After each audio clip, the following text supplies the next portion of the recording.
stop me? Do you think you can stop me? No one can stop me.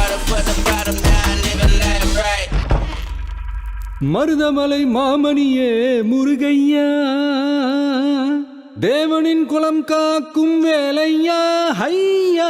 மக்கள் யாராவது பார்த்தா கோச்சிக்காதீங்க, ஒரே ரிவ்யூ தான். சூப்பராக இருக்குது, படம் ரொம்ப நல்லா இருக்கு. ஒரு சினிமா ஃபேனாக வந்து உங்கள் எல்லாருக்கும் ரொம்ப பிடிக்கும். As an Ajith sir fan எனக்குமே படம் ரொம்ப பிடிச்சிருந்துச்சு. எக்ஸ்ட்ராடினரி இருக்கும், என்ஜாய் பண்ணலாம். ஃபேமிலியோட வந்து எல்லாரும் என்ஜாய் பண்ணலாம். வெங்கட் பிரபுவோட மங்காத்தாவா இல்ல வெங்கட் பிரபுவோட மங்காத்தா, டவுட்டே இல்லை. கிறிஸ்டினா அது வந்து மங்காத்தா. நான் அதில் அந்த கான்ட்ரவர்சிக்குள்ளே வரல. சரி, அஜித் சார் ஃபேனா என்னால் ஏன் விட்டு கொடுக்க முடியாது இல்லையா? ஸோ அவர் தான் எனக்கு ஃபர்ஸ்ட்டு. ஸோ மங்காத்தா அது கம்பேரே கிடையாது. அது ஒரு ஸ்டார்டம்ல இருக்கு.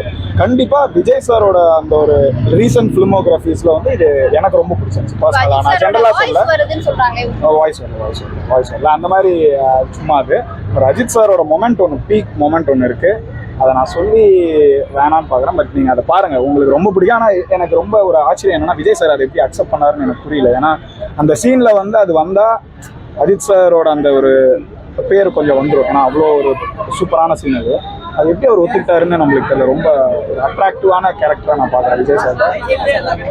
இப்போ அது ரொம்ப நல்லா இருக்கும். அதை பற்றி மட்டும் நம்ம பேச வேணாம், ஏன்னா அது ரொம்ப சர்ப்ரைஸான ஒரு மொமெண்ட்டு. அதை நம்ம சின்னதாக ஒரு ஹிண்ட் கொடுத்துட்டா கூட பார்க்குறவங்களுக்கு போர் அடிச்சிடும்.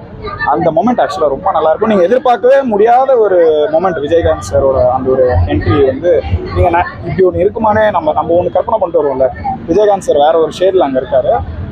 எப்படி நல்லா இருக்கு, நல்லா ஒர்க் பண்ணிருக்கேன். சூப்பராக இருக்குது. நிஜமாலுமே நான் பார்க்க வரும்போது வந்து கொஞ்சம் எனக்கு பாட்டு அவ்வளோவா கன்வின்சிங்காக தெரில.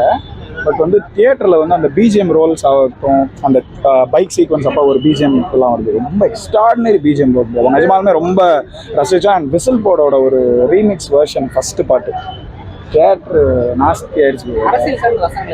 அரசியல் சார்ந்த வசனங்கள் பெருசாக எதுவும் இல்லை. பட் சின்ன சின்ன கமர்ஷியல், பயங்கர கமர்ஷியல். அண்ட் அரசியலோட ரெஃபரன்சஸ், அதாவது ஓப்பனாக சொல்லலை, சும்மா சின்ன சின்னதாக ஃபேன்ஸ் ரசிக்கிறதுக்காக வச்சுருக்காங்க. அண்ட் சிவகார்த்திகேயன் சார் வர அந்த ஒரு மொமெண்ட் ஒரு 2 minutes இருக்கும். அதில் ஒரு மாதிரி ஃபேன்ஸ் என்ஜாய் பண்ணுற ஒரு மொமெண்ட்ஸ் 2 ஆமாம் வரும். ஆனால் விஜய் சார் தான் நடிக்க மாட்டேன்னு சொல்லிட்டார்ல. ஸோ மேபி வராது. என்னங்க கிறிஸ்டின் இல்லை, ஏன்னா விஜய் சார் வந்து காட்டிட்டாங்கல்ல, விஜய் சாரை காட்டிட்டாங்க. ஸோ அவர் தான் பண்ண முடியும், வேறு யாரும் பண்ண முடியாது, அக்செப்ட் பண்ணிக்க மாட்டாங்க.